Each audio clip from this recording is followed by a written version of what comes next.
Hi, my friends. Here I am again, sideways videotaping. I am going to do another shovel paint pour. Let me show you the last two. Hold on. I was mixing paint, so my gloves are on, and I don't want to get paint on them, so hang on. Okay, here is the first one. And this is the first one that I thought turned out great, and then I touched it when it dried and I didn't realize it, so I couldn't auto-correct that. But this one turned out fabulous. That was the first one. And then this is the one I did yesterday. Look how awesome. It's dry to the touch. It is damp on the back of the canvas.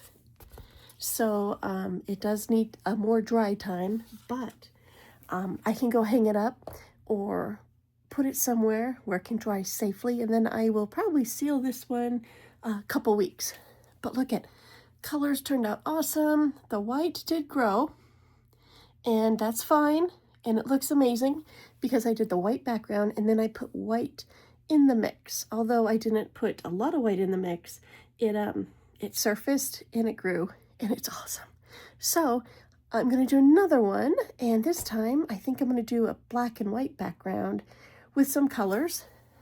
Here is my mat that I used yesterday to pour my colors, and I went ahead and did the same thing that I did yesterday. I put a canvas on the back so that way I can scoop it easier, lift it, because this is super flexible. And the reason why I'm using the silicone mat is because it cleans up easy, and I don't feel like I'm going to waste a lot of paint. The first one, I did the background and then I layered it on here and then I scooped it on here. But then I had to hold the paint on my shovel over here with my glove over here while I made the background set again. So too much work. So we're going to try it again. Black and white background. See if we can get some nice cells and colors again. And let me get my gloves on. And let's get started. Okay, oops. Here is some black paint I just mixed up. If you want to see the consistency, hopefully you can. And 1 part paint, 2 parts Australian Floetrol. When I pick it up, steady stream, like a ribbon of color, a ribbon of black paint. And then it sits on the surface about 2 seconds. So that's the consistency. And then let me show you the white one real quick. This is the one I mixed up yesterday.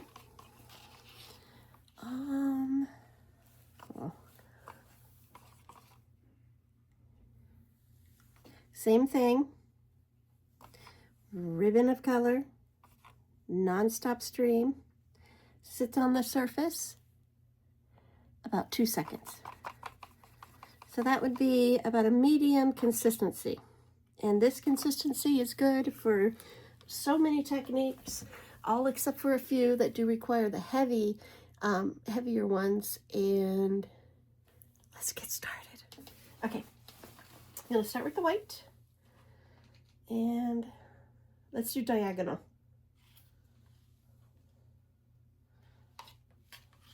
And I'm just going to use my hand, hopefully.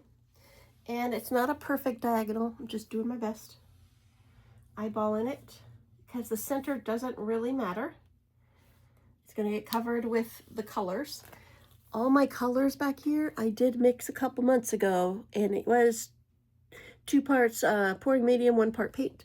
But they've been sitting a couple months, just so you know. They're a little thicker, but they're still workable and great.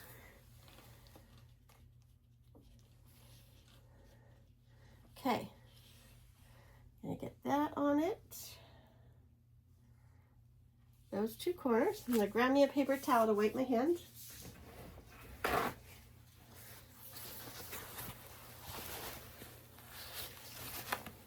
And it's fun how these techniques don't really take a lot of time. So if you can plan and pre-mix your paints, you can actually enjoy paint pouring every single day as long as you have a dedicated space.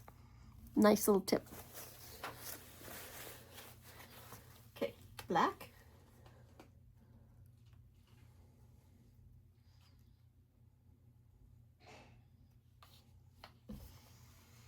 And get it over here.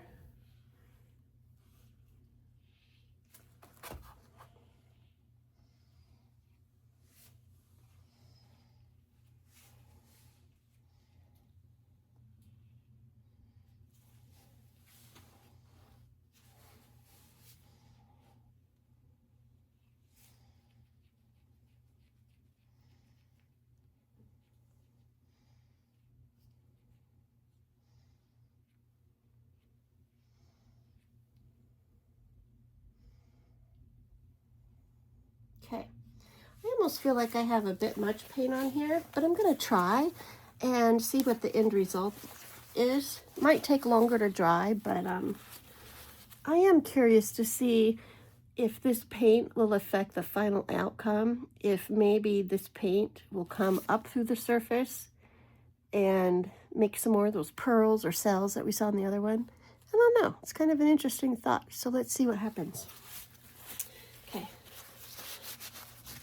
Cleaning off my hands, and we're going to get this. I just want to make sure you can see and I get it on camera. And let's start this time with a dark blue. Oh, you know what? Not yet. I want to try a white, just a little bit of white again. And only because I'm going to blow it out like a bloom, and it does need a little bit of a base to do that. So we're going to do that. Now I'm going to put some blue.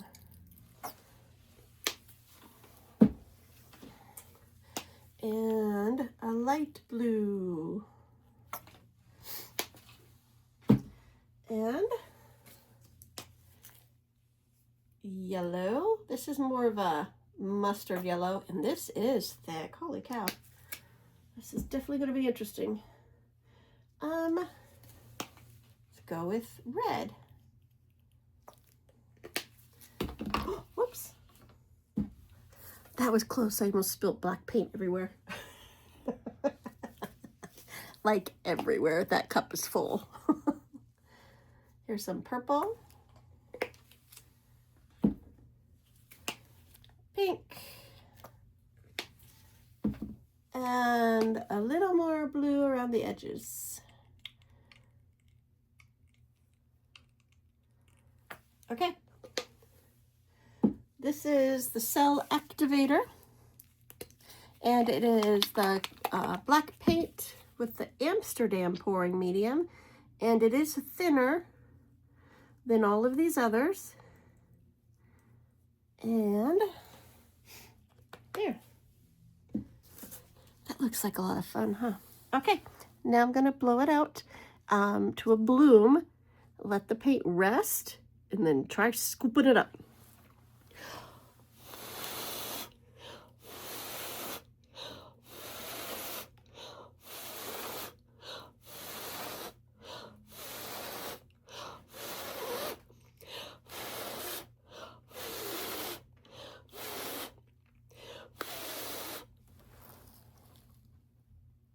Wow, that looks so awesome. Hold on. Can you see how awesome that looks? I'm trying not to tilt it too much. There are a lot of air bubbles in there. And where's my pokey? Oh, here's one. I'm just going to use this plastic palette knife just to pop some of these bubbles real gently. And I know I'm going to scoop it. The air bubbles are probably going to move, but I would like to have as few air bubbles as possible going into it. Because when I spread it out, yes, the air bubbles will probably disperse. But now, popping these air bubbles, I'm getting all these microcells popping up. So I feel like I'm giving it a head start to doing its thing. Right here, this area, it's still thin, but it's stopping moving. So, or it's slowing down moving. So I think it's going to be good to go. This one over here, this is moving a little bit. This is so awesome. What do you guys think? Whoops, that's okay. I got some black paint. So,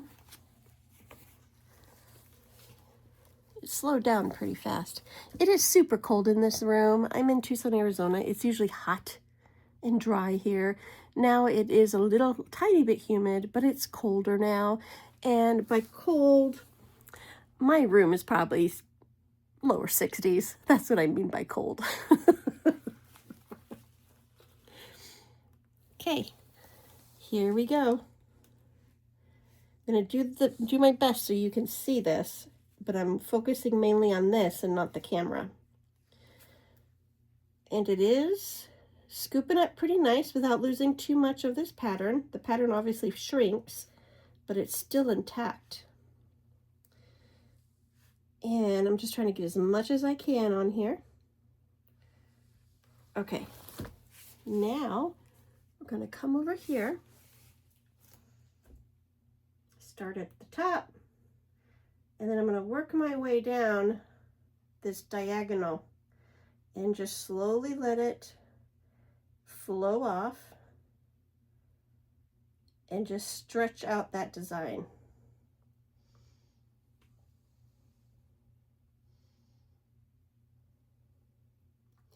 And this time I got messy with it, which is actually okay. So I wonder, can I scoop this up? Wonder if I can scoop this.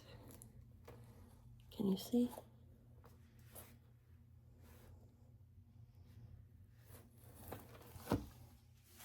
And let's do it again.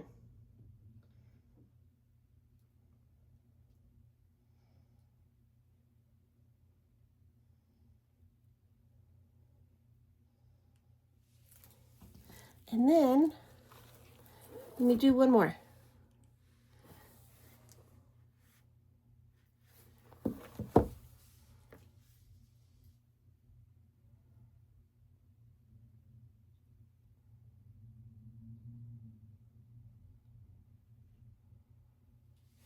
Okay. So this is what we're at to start with. There is a lot more paint on it than the last ones. I think I got a little crazy with it. So I'm going to just try easing with the tilting, which is not really stretching anything, which is awesome. It's just kind of moving, which at this point is what I want. So I'm trying to combine these colors, this little gaps right here. So it's more of a one fluid design. And then I'll blow out the edges. Okay, this is like freaking awesome.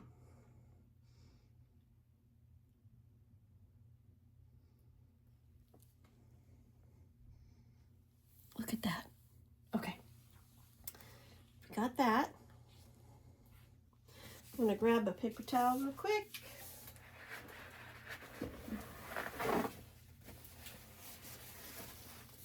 And where is my straw? Did it go under here? Did I lose it under this? Oh, I thought I cleaned up pretty well, but apparently I didn't. So, oh, here's one. Here, found it. So now I'm going to blow out. I wonder if I can just get you closer so we can look at this easier together. Hold on. I'm gonna set this on my floor and hope I remember it's there and not step on it.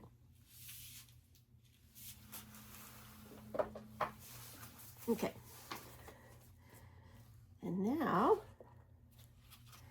we're gonna come over here. Yeah, there we go. That way you can see with me better, just a little bit better. And okay.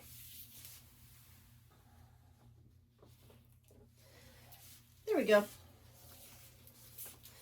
I'm just gonna put this right here so I don't forget about it. Grab my straw and blow out the edges.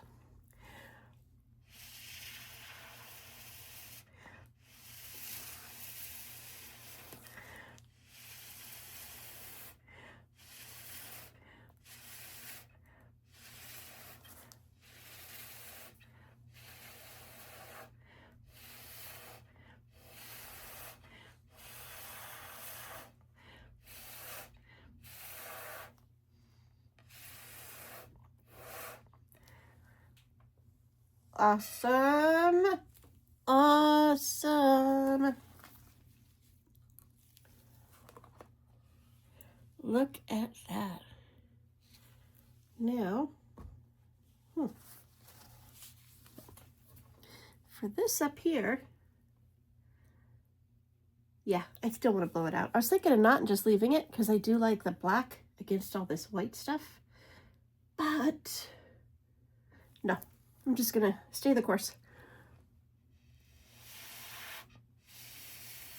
When I blow these out, hopefully you can see, I like to blow these so the paint ends up going in a tip lines and not so circular, because to me the lines have that visual of going out, where if I leave it circular, it kind of just retains it in and it confuses me.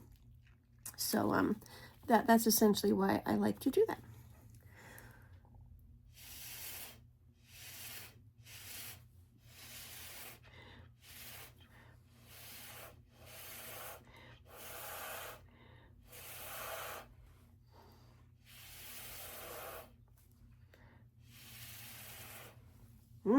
Yummy. Yummy, yummy, yummy. This is like so awesome. Hold on. Would you look at this. Can you see it? I blew it all out. I just see some air bubbles. I don't want them to get trapped in the cold and then trapped in the piece. And this part right here, I don't like that dot. So I just covered it up, made it disappear. So how about that? So I'm gonna let this dry. Thank you for painting with me. I'll do a short of a close-up of this in a little bit. And then when it's dry tomorrow, I'll do another recap so you can see it, so we can see if the white is going to take over, if it just stays like this, if it's going to move. Who knows? That's part of the fun. So thank you so much for paint pouring with me, and I will see you in the next video. No touching the paint. Bye.